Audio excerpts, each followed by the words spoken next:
Assalamualaikum warahmatullahi wabarakatuh. Halo semua, perkenalkan nama saya Kusnul Khotimah, program studi agribisnis dengan NIM akhir 047. Nah, di sini saya akan menjelaskan mengenai analisis usaha tani komoditas tembakau di Kabupaten Lamongan. Belakang. Nah, latar belakang dari usaha tani tembakau ini yaitu tembakau merupakan komoditas yang memiliki nilai tinggi, sehingga tembakau menjadi komoditas yang menyumbangkan devisa terbesar di Indonesia. Tembakau memiliki luas lahan yang cukup besar dan menyebar di seluruh provinsi Indonesia, terutama di Jawa Timur. Nah, salah satu kabupaten yang memiliki luas lahan dan jumlah produksi terbesar yaitu di Kabupaten Lamongan. Bagi pemerintah, komoditas tembakau memiliki kontribusi yang besar terhadap pendapatan asli daerah melalui cukai rokok dari pemerintah pusat. Oleh karena itu, tembakau menjadi komoditas unggulan utama di Kabupaten Lamongan. Kabupaten Lamongan merupakan daerah penghasil tertinggi kedua setelah Bojonegoro. Potensi wilayah Kabupaten Lamongan cukup besar untuk dikembangkan. Hal ini ditunjukkan oleh kondisi lahan yang mendukung pengusahaan tembakau. Tembakau merupakan komoditas unggulan karena memiliki nilai ekonomis yang tinggi. Selain itu, tembakau di Kabupaten Lamongan memiliki kualitas yang baik sehingga banyak pabrik rokok yang ingin mendapatkan hasil dari tembakau tersebut. Penjualan tembakau digunakan sebagai bahan baku rokok sehingga memiliki nilai jual yang tinggi. Nilai jual yang tinggi dapat meningkatkan profit perekonomian bagi petani karena harga dan kualitasnya yang memuaskan. Maka dari itu, tembakau memiliki potensi untuk dikembangkan oleh petani, terutama di Kabupaten Lamongan, karena memberikan keuntungan bagi petani. Kondisi usaha tani tembakau. Tembakau merupakan komoditas yang memiliki nilai jual tinggi, sehingga di beberapa daerah dijadikan sebagai komoditas unggulan, terutama di Kabupaten Lamongan. Tetapi sebagai komoditas unggulan, petani juga tidak hanya menanam tembakau saja, tetapi juga menanam jenis-jenis tanaman lainnya. Tembakau di Kabupaten Lamongan ditanam setahun sekali karena ditanam pada musim kemarau saja. Setelah itu ditanam komoditas padi ataupun jagung. Hal tersebut merupakan usaha diversifikasi dengan tujuan untuk memaksimalkan pendapatan petani, sehingga mengurangi resiko turunnya pendapatan dari hasil tembakau jika gagal panen. Nah, tembakau merupakan komoditas yang memberikan pendapatan besar bagi petani, tapi tergantung dengan pola pergiliran tanaman dan jenis tembakau yang ditanam. Tetapi tembakau memberikan biaya dan tenaga yang banyak, karena perawatannya harus intensif. Merawat tembakau harus hati-hati dan cermat karena tembakau tidak bisa jika terkena air hujan. Nah, untuk responden, petani yang dijadikan responden pada pengingat ini adalah Bapak Tarno. Bapak Tarno merupakan seorang petani dengan usia 51 tahun, yaitu dengan tamatan pendidikan tingkat SD. Luas yang lahannya dimiliki Bapak Tarno kurang lebih yaitu 2000 meter persegi. Nah, Bapak Tarno sendiri sudah berpengalaman sebagai petani selama 20 tahun. Bapak Tarno tinggal di Desa Kurejo, Kecamatan Mulu, Kabupaten Lamongan. Analisis kelayakan finansial.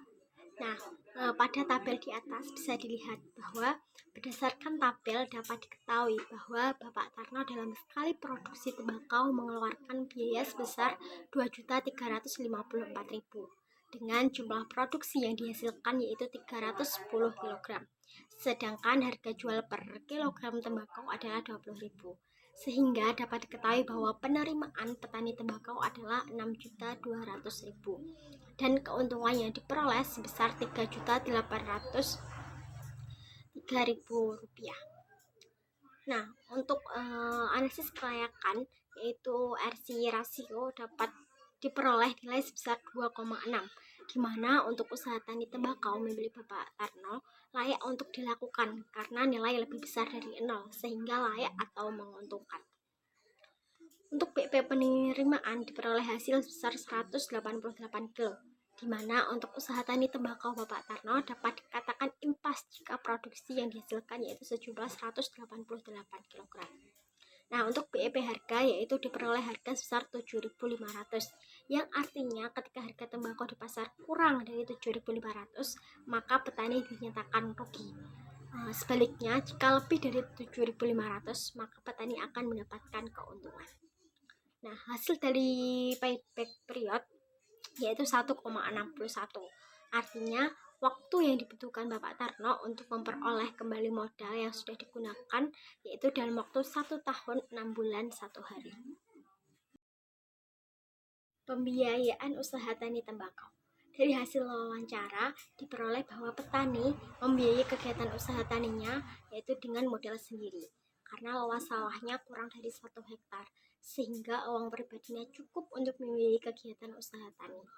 Nah, untuk kendala yang dihadapi petani sendiri belum ada karena petani memiliki pendapatan sendiri selain menjadi petani.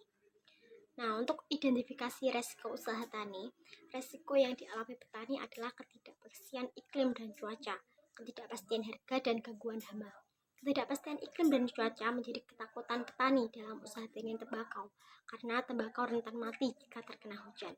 Ketidakpastian harga tembakau membuat petani mengalami kerugian karena setiap tahun harga yang diterima petani tidak stabil. Penentuan harga ditentukan oleh bandol atau pengepul dengan pertimbangan kualitas aroma, rasa, tekstur, dan penampilan. Nah, sehingga kualitas tembakau akan menentukan harga jual dari tembakau. Tanaman tembakau tidak bisa terlepas dari gangguan hama yang menyebabkan turunnya kualitas tembakau. Petani dapat mengatasi resiko-resiko tersebut dengan berbagai cara.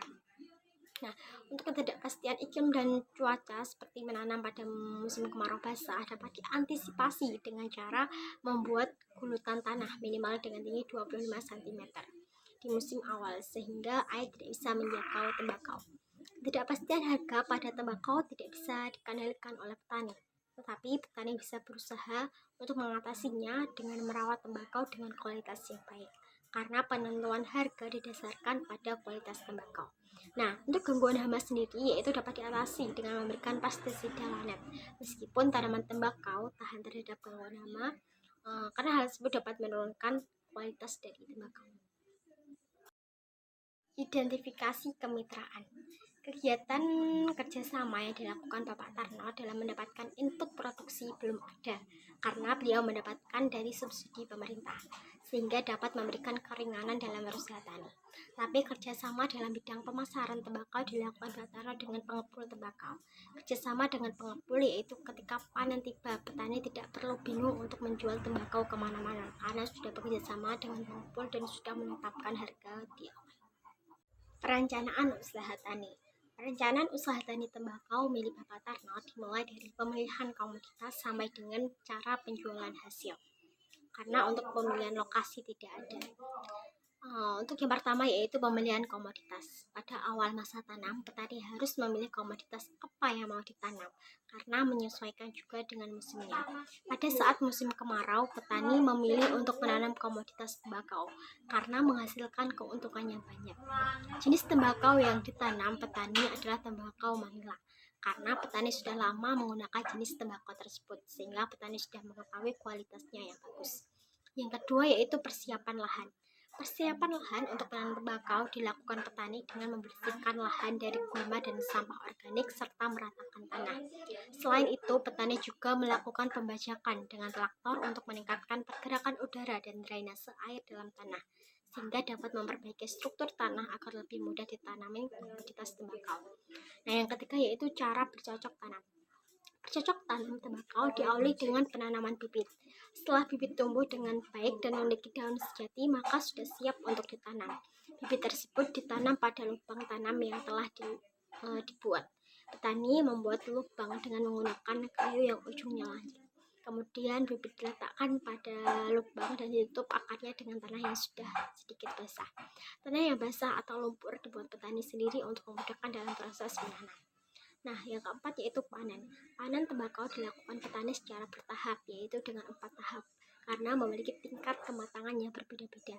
Daun yang memiliki warna kuning kecoklatan langsung dipetik oleh petani karena daun tersebut sudah matang. Daun dipanen dan dibawa yang disesuaikan dengan tingkat kematangan. Setelah daun dipetik, petani mengumpulkan dan mengikat dalam ikatan kecil menggunakan benang tembakau. Nah, yang kelima yaitu cara penjualan hasil. Hasil dari panen tembakau dijual dengan pengepul yang sudah dikenal oleh petani. Jadi petani dan pengepul sudah melakukan kerjasama terkait penjualan hasil tembakau. Kesimpulan, usaha tani tembakau Bapak Tarno dikatakan layak dengan hasil perhitungan RC rasio 2,6, BEP penerimaan 188 kilo, BEP harga 7.500 dan payback period 1,61. Petani membiayai kegiatan usaha tani dengan modalnya sendiri. Nah, untuk resiko yang dialami petani yaitu ketidakpastian iklim dan cuaca, ketidakpastian harga, dan gangguan hama. Nah, kerjasama yang dilakukan petani dalam bidang pemasaran adalah kerjasama dengan pengepul tembakau. Nah, untuk perencanaan usaha tani yaitu dimulai dari pemilihan komoditas sampai dengan cara penjualan. Baik, itu saja yang dapat saya sampaikan. Kurang lebihnya saya mohon maaf. Saya akhiri. Wassalamualaikum warahmatullahi wabarakatuh.